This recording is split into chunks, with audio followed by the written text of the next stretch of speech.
ITO इलाके में भीषण आग लग गई है। School of planning and architecture में भीषण आग लगी है। पीडब्ल्यूडी ऑफिस के सामने ही ये बिल्डिंग है। फायर ब्रिगेड की कई गाड़ियां मौके पर मौजूद है। ये आग कैसे लगी, अभी इसके बारे में कोई जानकारी नहीं आ रही है। बहुत इनिशियल इन्फॉर्मेशन है। जो भी हो रहा है अभी फिलहाल प्राथमिकता तो ये है कि इस आग पर काबू पाया जा सके। धुआं उठता हुआ इस पीडब्ल्यूडी बिल्डिंग में दिखाई दे रहा है। फायर ब्रिगेड की कई गाड़ियां इस वक्त मौके पर मौजूद है। दिल्ली के आईटीओ इलाके में ये भीषण आग लगी है। School of planning and architecture की ये बिल्डिंग है और पीडब्ल्यूडी ऑफिस के एकदम सामने ये बिल्डिंग मौजूद है। हाई राइज बिल्डिंग है। जाहिर है तो अब दमकल कर्मियों को एक चुनौती का सामना इस लिहाज से करना पड़ेगा। हाल के दिनों में इस तरीके की आग लगने की घटनाएं खूब सामने आई है। कितनी जल्दी आप आग पर काबू पा लेते हैं, क्योंकि जब दफ्तरों में आग लगती है तो बहुत सारे डॉक्यूमेंट्स हैं, बहुत सारे सिस्टम हैं, बहुत सारे अब स्कूल ऑफ प्लानिंग है ये, तो वहाँ पर भी बहुत सारी ऐसी अहम कागजात रखे हुए होंगे जिसके नष्ट होने की संभावना खड़ी होती है। हमारी सहयोगी अनामिका गौड़ इस खबर पर जुड़ गई है। अनामिका, क्या स्थिति है वहाँ पर, जरा तस्वीरें बताएं। बिल्कुल मीनाक्षी, इस समय हम आपको तस्वीरें दिखा रहे हैं। पीडब्ल्यूडी बिल्डिंग के ठीक सामने मिनिस्ट्री ऑफ एजुकेशन की बिल्डिंग है, वहीं पर ये भीषण आग लगी है। खबर ये मिली थी कि लगभग 9:40 पे एक फायर कॉल हुई है और फायर डिपार्टमेंट को ये बताया गया कि बिल्डिंग के सेकेंड फ्लोर पर कुछ आग का धुआं सा आ रहा है, जिसके बाद तुरंत फायर डिपार्टमेंट ने अपनी गाड़ियां भेजी। लेकिन ये जो आग है वो धीरे धीरे बढ़ती गई है और अब लगभग दमकल की 8 गाड़ियां जो है वो रवाना कर दी गई है। हम भी पहुंचने की कोशिश कर रहे हैं, क्योंकि ये यहाँ पर रेड लाइट है और ट्रैफिक भी चलता हुआ आपको इस समय नजर आ रहा होगा। इसलिए फिलहाल उस बिल्डिंग की तरफ जाने वाली सड़क को बंद कर दिया गया है और ट्रैफिक को रोकने की कोशिश की गई है, ताकि दमकल विभाग की जो गाड़ियां हैं वो आसानी से बिल्डिंग तक पहुंच पर आग लगी है। कितने लोग अंदर मौजूद थे, क्या लोगों को बाहर सुरक्षित निकाला गया है, इसकी जानकारी अभी तक नहीं आई है, क्योंकि दफ्तर शुरू होने का समय 9 बजे का होता है। लगभग 9:30 बजे तक सभी कर्मचारी ऑफिस पहुंच जाते हैं। ऐसे में ये उम्मीद की जा रही है कि अंदर कुछ लोग फंसे हो सकते हैं। प्राथमिकता यही है कि उन लोगों को निकाला जाए। लगभग 100 मीटर दूरी पर हम भी मौजूद हैं मीनाक्षी, और धीरे धीरे आगे बढ़ने की कोशिश कर रहे हैं।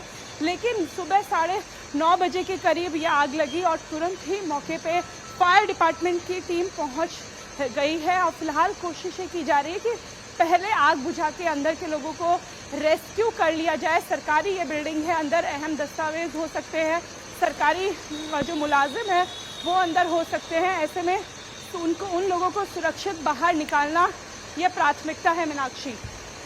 अनामिका, ये आप एक तो बिल्डिंग की तस्वीर दिखाए हूँ जो मैं देख पा रही हूँ। हाइड्रोलिक क्रेन वहाँ पर दिखाई दे रही है और आग बुझाने की प्रक्रिया भी बहुत तेजी से चल रही है। लेकिन चूंकि बहुत छोटी तस्वीर है इसलिए ये कहना मुश्किल है कि ये कौन सी मंजिल पर आग लगी है, कितने माले की ये बिल्डिंग है, कौन से फ्लोर पर ये आग लगी है, इस पर थोड़ी सी और डिटेल दें अनामिका।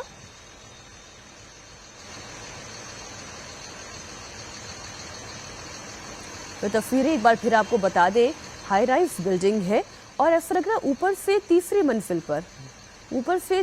मंजिल पर ये आग लगी है और खिड़कियों से बाहर धुआं उठता हुआ दिखाई दे रहा है। क्रेन वहां पर मौजूद है और लगातार पानी की बौछार करके इस आग को बुझाने की कोशिश की जा रही है। अभी केवल धुआं दिखाई दे रहा है, आग की लपटें नहीं दिखाई दे रही हैं। इसका मतलब ये है कि बहुत हद तक काबू पा लिया गया है और जो कुछ भी था वो बहुत भीषण रूप नहीं ले पाया है। सही समय पर वक्त रहते आग बुझाने का काम किया गया है। धुआं जरूर उठ रहा है, इसका मतलब ये कि आग उतनी लग चुकी थी कि वो एक नुकसान तो पहुंचा ही चुकी है। अनामिका, अगर आप मुझे सुन पा रही हैं, एक तो ये बताएं कितने माले की ये बिल्डिंग है और कौन से भी मंजिल पर आग लगी है, किस हद तक इस आग पर काबू पाया गया है। बिल्कुल Meenakshi, school of planning and architecture की ये बिल्डिंग है और दूसरे मंजिल पे आग लगने की जो फायर कॉल हुई है वो दूसरे मंजिल की सूचना है। लेकिन क्योंकि आग थोड़ा बढ़ती जा रही है इसलिए जो तीसरे मंजिल पे है वहाँ पे भी धुआं पहुँच गया है। फिलहाल हम आपको तस्वीरें दिखाने की कोशिश कर रहे हैं कि कैसे आईटीओ पे इस समय पूरे ट्रैफिक को रोक दिया गया है ताकि फायर ब्रिगेड की गाड़ियां और पहुंच सके, क्योंकि आग थोड़ी बड़ी है। ऐसे में फायर डिपार्टमेंट का ये डिसीजन है कि 8 जो दमकल की गाड़ियां हैं उन्हें बढ़ाया जाए, हाइड्रोलिक जो लेडर होता है वो भी यहाँ तक पहुँच सके, क्योंकि सेकेंड थर्ड फ्लोर तक जाने में अगर लोग फंसे हुए हैं तो हाइड्रोलिक जो लेडर होता है उसकी ज़रूरत पड़ेगी। सरकारी कर्मचारी इस समय कुछ ये बताया जा रहा है कि बिल्डिंग के ऊपर है, क्योंकि जो चौथे माले में काम कर रहे लोग थे, क्योंकि तुरंत आग लगने के बाद काट दी गई, लिफ्ट काम नहीं कर रही है, सेकंड फ्लोर पे आग लगने के कारण कुछ लोग नीचे नहीं पहुंच पा रहे। ऐसे में उन्हें रेस्क्यू करने की फिलहाल मीनाक्षी यहाँ पर कोशिश आप नजर बनाए रखें अनामिका, आगे भी हम आपसे अपडेट लेते रहेंगे। मुझे जो अभी इस तस्वीर में एक राहत की बात ये दिखाई दे रही है, आग पर बहुत हद तक काबू पा लिया गया है और वहां पर समय रहते सारा प्रयास किया गया, इसलिए ये आग जो है किसी और दूसरी मंजिल पर फैलती हुई दिखाई नहीं दी है।